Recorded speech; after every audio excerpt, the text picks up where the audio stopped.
Hey guys, NES Fever back again, and this is part 3 now. Sounds like everyone's enjoying this, so that's really good. I've had some very positive feedback, so thanks very much for getting in touch and letting me know what you think about things. And I think we're gonna carry on. We've made it to the letter C. We've still got quite a few letters to go, but let's just get into it. So kicking things off with letter C, Captain Skyhawk. This is a game that a good friend of mine, colleague at work of mine, a good friend who sort of follows my channel on and off, and he said to me when he heard about me doing this NES challenge, he gave me a couple of games that he'd had as a kid. Some of them I'd heard of. This is one I hadn't heard of. I had it, but I hadn't really played it. Well, so I haven't heard of it. I owned it, but I hadn't really played it. And this was the game that he said to me, "Wow, you're gonna beat every NES game? Well, good luck beating Captain Skyhawk." So yeah, there was a little bit of trepidation, should I say, maybe going into playing this one, having not really played it before, and having that, that sort of slight opinion thrown at me just before I began playing it. But I'm sorry, Scott, it wasn't that bad. I think that it's unfair to judge someone's opinions on difficulty when they were a kid, because let's be honest, we all were crap at games when we were kids, or at least I was. You know, I didn't really beat many NES games, or many games, in fact, when I was a kid. But nonetheless, coming to this as an adult, Captain Skyhawk, I didn't find it too hard. I did find it quite enjoyable. It's kind of an isometric shooter, essentially. That's what it is. It's an isometric shooter. I was trying to think if there was 2 different game modes to it, but I don't think there is. It's all isometric style gameplay. You've got quite a big sprite that you're controlling. That you're sort of, some of the levels are, I think, vertical scrolling rather than an isometric tilt. Well, maybe I'm wrong about that. I can't. Looking at the back of the pictures, it looks like there's some vertical scrolling levels as well. But I think most of the gameplay is on an isometric angle. You've got quite a big sprite that you're controlling. That, yeah, I mean, it gives you, quite a big area to take damage from, which, does make it hard. And I think as the levels go on, certainly the later levels get quite fast. And there is a lot of bullets on screen, but as shooters go, it's I don't think it's that difficult. I think there was something like 7 stages, I believe, and at the end you fight a boss. And the final boss, I'm trying to remember whether it's repeated at different stages. I think it might just be quite original, the final boss. But anyway, I remember beating the final boss and being quite surprised that was the end of the game. I was expecting more, but yeah, it was a sort of an evening's play. There's a landing sequence at the end of each level, which possibly might get some people concerned, because you have to kind of marry your ship's spin to the same spin as the space station in order to dock with it. There's a little kind of slit opening that you have to kind of spin your ship at the same speed, and then when you got it to that speed, you kind of press the button and it lands. But I mean, look, it's hardly Top Gun. It's hardly Top Gun's landing sequence. It's I suppose it could be quite annoying, because I think if you do die on the landing sequence, you probably have to repeat the level. I'd have to play it again to be 100% sure, but I didn't find it too challenging. I quite like the shooting mechanics. I think you have a bomb as well that you can sort of shoot onto the ground. But yeah, I've forgotten a lot about it, to be honest with you, but I remember enjoying it. It was a one-night play. Okay, next up, a game that I didn't enjoy at all is Captain Planet and the Planeteers. A cartoon series that many of us probably over here, as well as in the States, watched during the 90s. Has it been 90s? Yeah, it would be 90s, late 80s, 90s.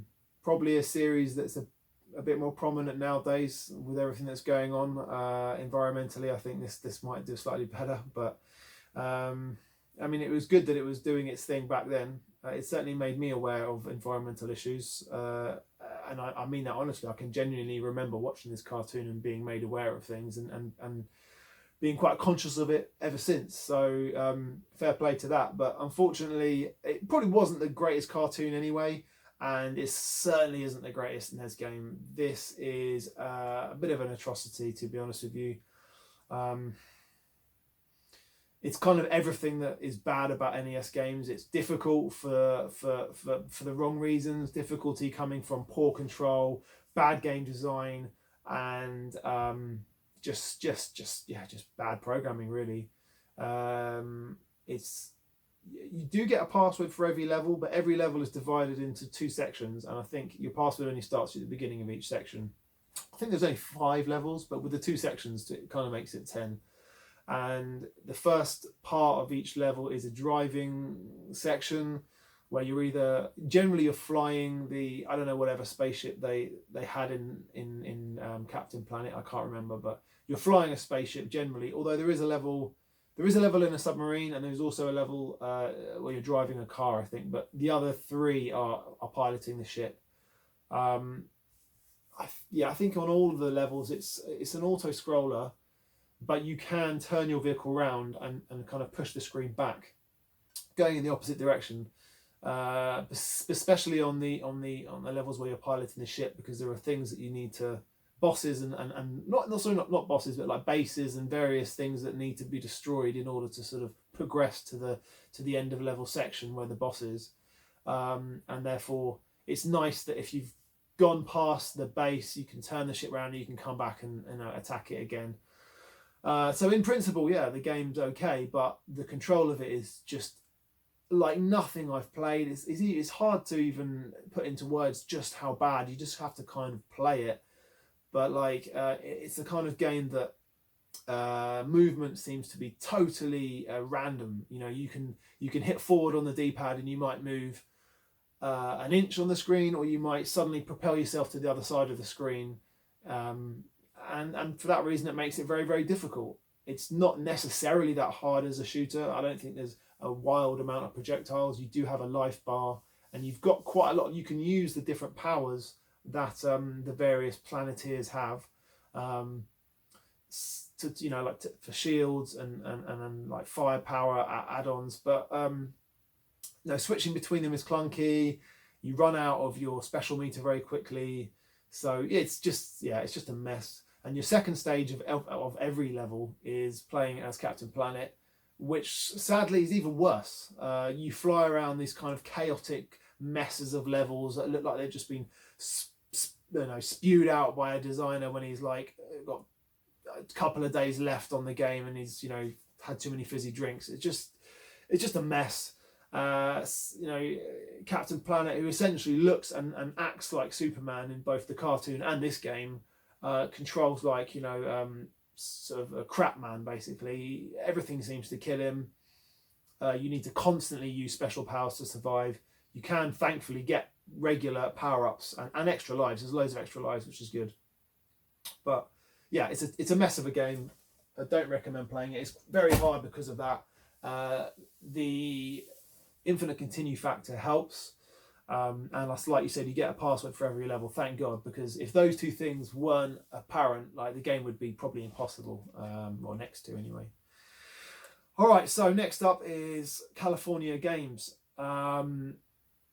I think this is quite fondly remembered by a lot of people. It was on lots of different consoles, home computer as well. It's a party game with a mix of different games. You've got surfing, BMX, like half pipe. There is rollerblading, and my personal favourite in the game is like hacky sack. I can't remember what they call it in the game, but it's essentially hacky sack.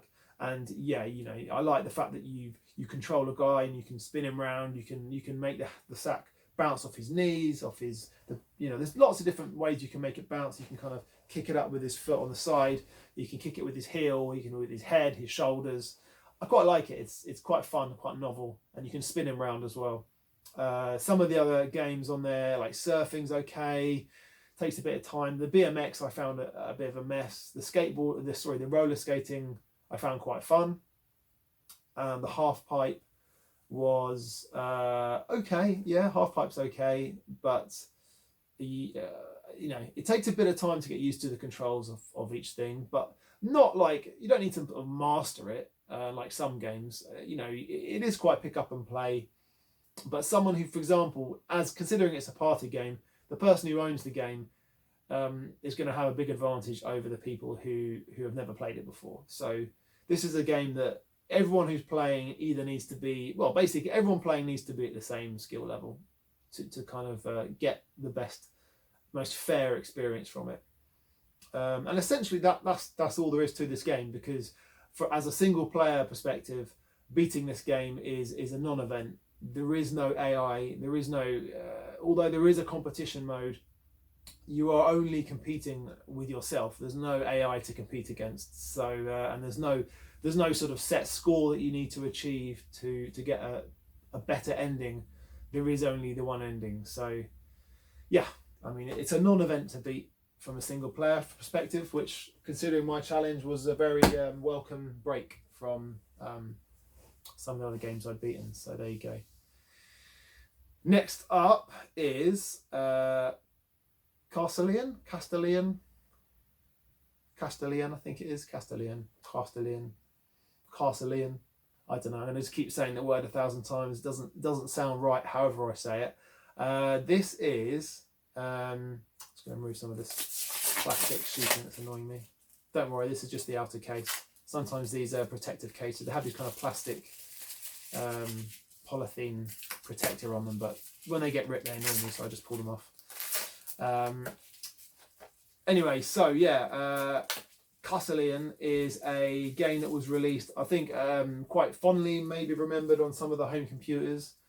I think the NES port is quite a decent one. I think I don't think it was a bad port. I think it was, what was it called, Nebulous, maybe, on the home computers, the Amiga and stuff like that. I think it was on the Amiga as Nebulous.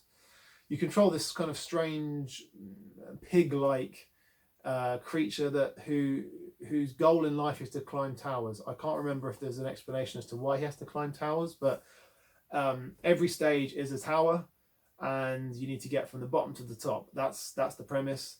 The tower, the way that the game's designed is it's a sort of faux 3D environment where as you move around the tower's kind of spinning. It's obviously 2D, but it gives you the illusion that you're going around the castle when actually it's just the sprites sort of moving as you jump, between platforms. But it's a nice mechanic. It looks nice. It does look good for the NES.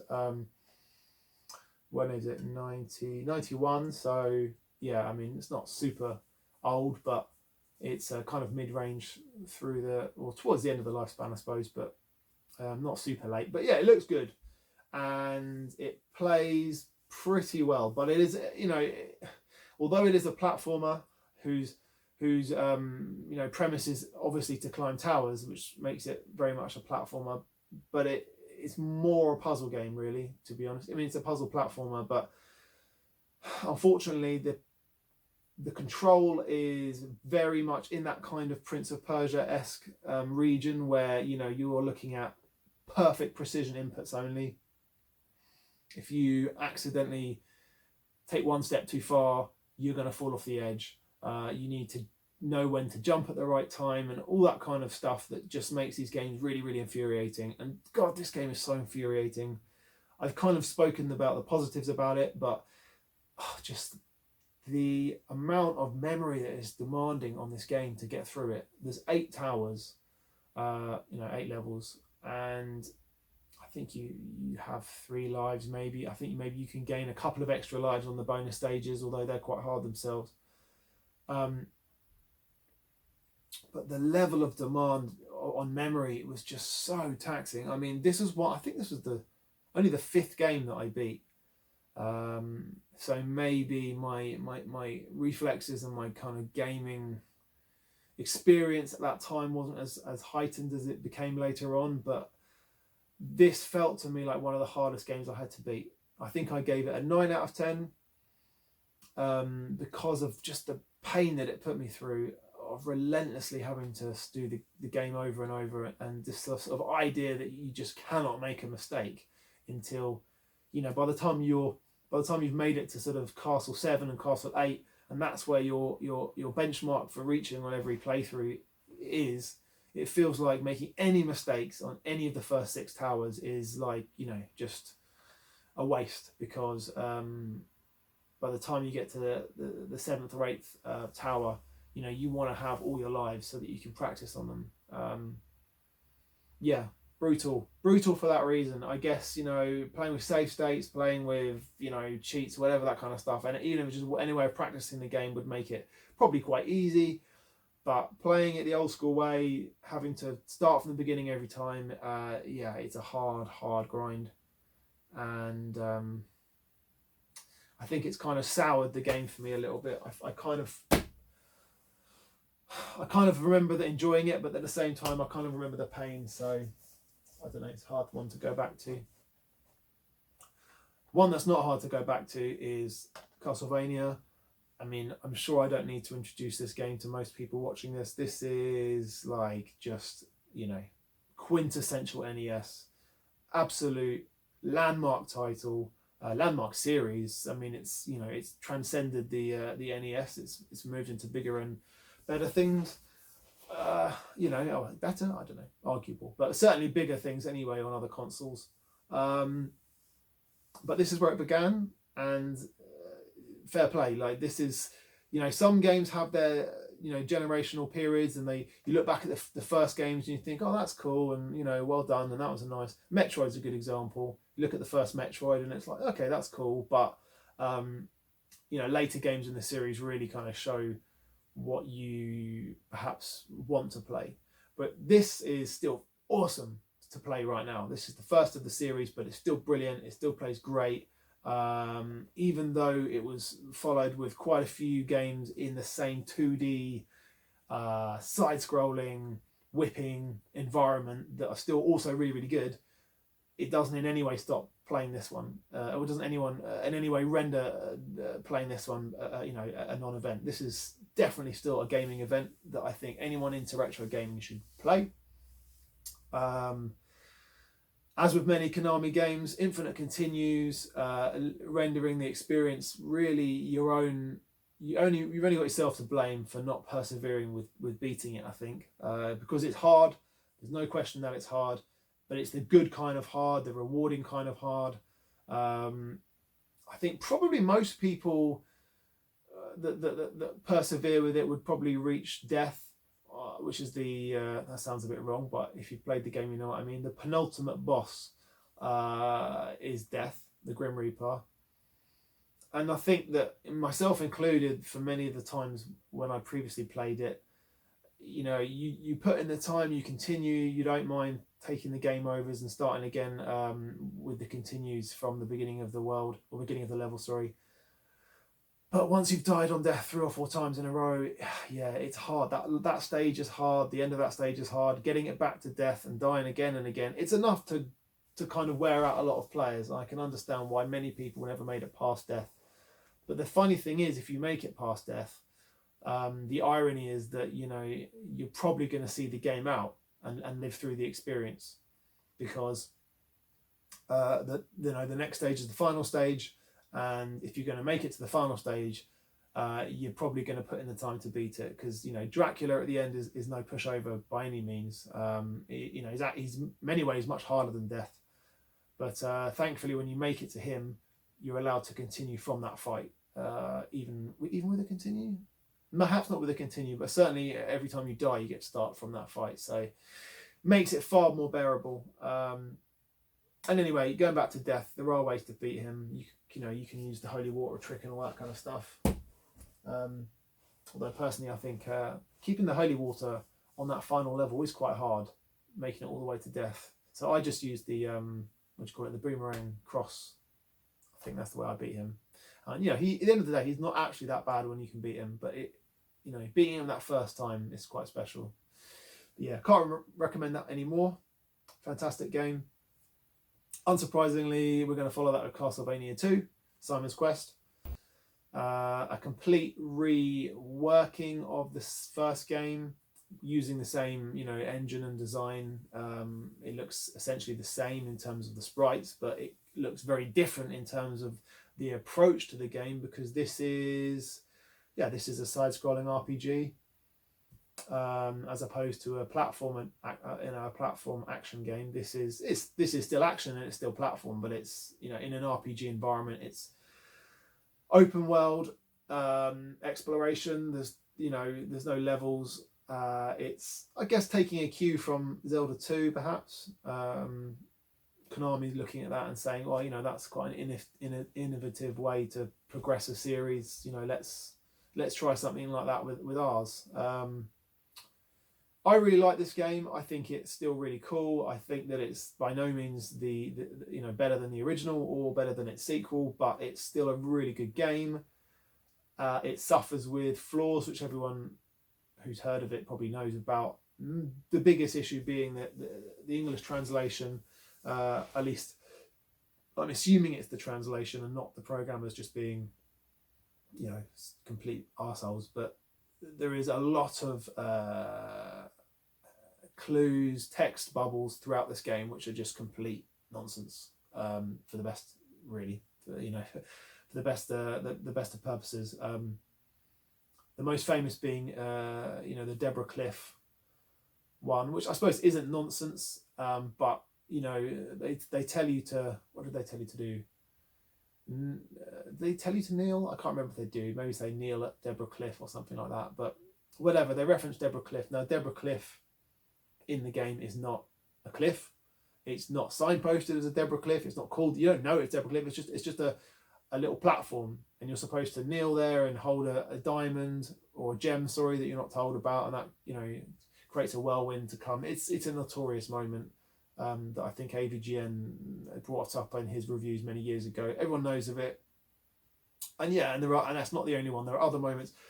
One I remember is a guy telling me to dig in a graveyard for a diamond, which as far as I know is nonsense. There is no diamond found in the graveyard, and I don't think you can dig in anywhere. If I remember, I don't think there's any digging you can do. So, just what I mean, and there's just so many random comments, let's live here together, don't look into the Death Star, take my daughter, all kinds of just random sayings from people.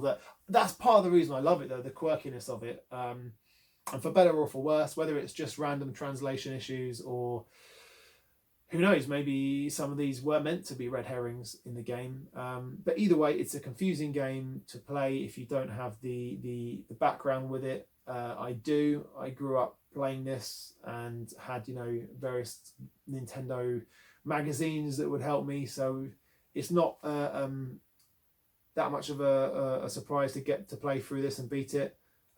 It's actually very easy in comparison to the first game. There's no bosses apart from the end boss, which is easy. And gameplay, it's you can level yourself up. And obviously continue indefinitely anyway, because it's not like when you die you can start again from I think the last church you were at, if I remember correctly. So anyway, it's a very different game to the first game, but it's still a good game, and I think it gets too much criticism often from people. So Castlevania 3, Dracula's Curse, the final Castlevania game on NES, and many people's favourite. Many people would say it's probably the best NES Castlevania. Do I agree? No, for me, it's still the first one. I think that's my favourite. I think this is a cool game. Don't get me wrong. It's better than the second game. I mean, it's a better game than the first Castlevania in that it's bigger. It's got different routes that you can take, which is really cool for an NES game because it's still following that same slightly kind of linear direction of the first game, as in you're starting at the beginning of the game and your idea is to make it to Dracula through various levels. So it's quite nice that there are different paths that you can take throughout the game, and obviously there are different characters that you can find too. There's 4 characters in the game. You can only partner with one of them at a time, so if you find another one and you decide to partner with them, you'll lose the one you had before. I've actually only ever beaten the game with Cypher and Alucard. Cypher and Belmont.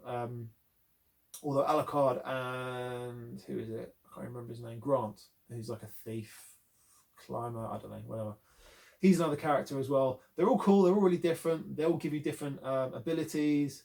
But Cypher's magic does make the game much easier. Her freeze spell especially gives you a big advantage on getting through some of the trickier parts, and her fire spell is also really useful for various bosses. So that's how I've beaten the game before, and that was also how I beat the game for this challenge. I should probably go back and do it one day with someone else, because it's a cool game and I'd like to play it some more, because it's not one I've played as much as the others. It's a really expensive cart to get hold of, probably one of the most expensive carts you can get in the UK. I don't know about the NTSC region, how rare it is, I don't know. But yeah, this is one of the rarest ones here, so yeah, you're probably looking to get that on emulation. All right, Chippendale Rescue Rangers. Chippendale. Great cartoon. I don't know about you guys. I really enjoyed this cartoon as a kid. It was cool. It was fun, and yeah, and had a cool theme tune. And once again, Disney and Capcom collaborate to make a really cool game, a really fun, like, it's very easy, but it's quite short as well, but it's so much fun. Again, this is one I played as a kid. I used to play it with friends as well. Really cool co-op game as well, because you can play the main game co-op, 2 of you on the screen at the same time, and you can pick each other up and throw each other, and you can I think you can even pick up like boxes and stuff and then have the other person on top of the box that you're holding. Yeah, it's kind of chaotic, but fun, you know. And it's it's probably one of the only co-op games that you could actually beat together. You know, there's a lot of co-op games on the NES that unless both of you are good at the game, you're probably not going to beat them together anyway. So this is one of the rare games that 2 average players without much experience can actually beat it together, which is quite a nice thing, I think. There's a lot of extra lives on offer, you know, so there aren't infinite continues. You can game over, but I think most gamers these days with any kind of experience in gaming aren't going to have too much trouble beating this. So, but recommend it. I'm sure it's quite cheap and it's fun. So, okay, next up is Clue Land. This is a strange arcade launch title. I mean, it must have been an arcade game in a cabinet. It has to have been. This can't be an original Nintendo game. But it's not a title I know, but I'm sure it is. Must be Atari or something. What is it? It's kind of... I mean, it looks a bit like Pac-Man, but it's not anything like Pac-Man, really. You play this guy... I can't remember what his name is. You move around a board. You can swing your arm out, grab onto pins that are in the board, and they'll kind of circle you around that pin. When you let go of the button, or when you hold the next direction, I can't remember. I think it's when you let go of the button, you career off in that new direction. The idea is to travel around the board, and you will uncover coins at various points along the course just by passing through them. And the idea is to pass through all the coins on the board, which will make a shape, and the level's then complete. I found it quite hard until I realised that you could shoot. I don't know why I played the game for hours, well, not hours, but probably about an hour before I realised that you can actually shoot with the other button. I just hadn't even tried it. I thought that the game was a reasonable challenge, quite hard actually, but I thought it was like a reasonable challenge. So I thought it just didn't even cross my mind that there would be a shoot button. But once I discovered that you can shoot, and you can shoot enemies and they kind of stuns them for a little while, the game became quite easy really, and it didn't take me too much longer to finish it off.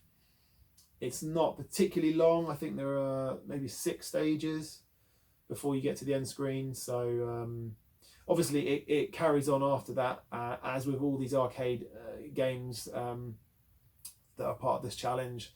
My goal was only to get to the point where the gameplay loops, or the AI, difficulty loops, and yeah, it was quite easy for this one. So that's that. Yeah, quite a fun game, quite simple, like I said. Probably not worth a lot of money if you were picking up the original one, but yeah, it's fun. All right, so Cobra Triangle. Now we are into difficult territory. yeah, this is a 10 out of 10. I'm just going to put that straight down before we even get going on this. This is a 10 out of 10 game for difficulty. There's no question about that. Anyone who's played this game and beaten this game, and I don't think there'll be many people watching this who have, but if you have, you will be, I'm sure, agreeing with me that this is one of the hardest games on the NES. It's made by Rare, who consistently seem to just be obsessed with just being absolute sadist, the biggest sadist producer on the NES, basically. They weren't happy unless they were making games that people were ripping their own eyes out trying to play. But they were also very good at making fun games, and this is a fun game, and they've done a good job with it again. I know, and I'm saying that in that tone of voice because I kind of want to strangle someone at Rare for putting me through the suffering that I had to go through last year. Whilst also kind of enjoying the experience too. And I did enjoy this game. It's lucky that I kind of worked out a trick on the first stage to gain quite a few lives, and power up the boat early, as most powerful as you could get, because that allowed me to kind of grind a lot of the levels repetitively, so that I could learn to do them quickly, because there's a lot of levels. I think it's about 25 levels, 26 levels maybe. It's in the mid-20s anyway, where the final boss comes up, and it's a mixture of different styles. You've got some levels where you're trying to move bombs. Some levels you're in a kind of race environment where you need to get to the end of the course. Some levels you're trying to save swimmers from being eaten by or sharks, or taken by boats, I think it is. But probably the worst of all, there's two stages that just still send shivers down my neck, and that is, one of them is the iceberg level, which is just, I don't know, I mean, it is just hell. I don't even want to talk about it. And then there's another level which you have to do a few times, which is jump the waterfall, which is essentially drive as fast as you can and try and hit moving platforms that are going left and right over chasms. And if you miss the platform, you go down the chasm, you lose a life. And before the jumps, you've got whirlpools and all kinds of shit to spin you off. It's NES madness, the kind of NES madness that just makes you go, oh my god, why do I have to play this? Yeah, it's brutally hard. And then to cap it all off, being Rare, it ends with a really, really hard boss fight against this shark, who is a bastard who can, but it doesn't matter how much life you've got, he can eat you in one go. And he's really hard to hit. And yes, just, oh my god, this game's so hard. Beating that was fantastic. Right, final game for letter C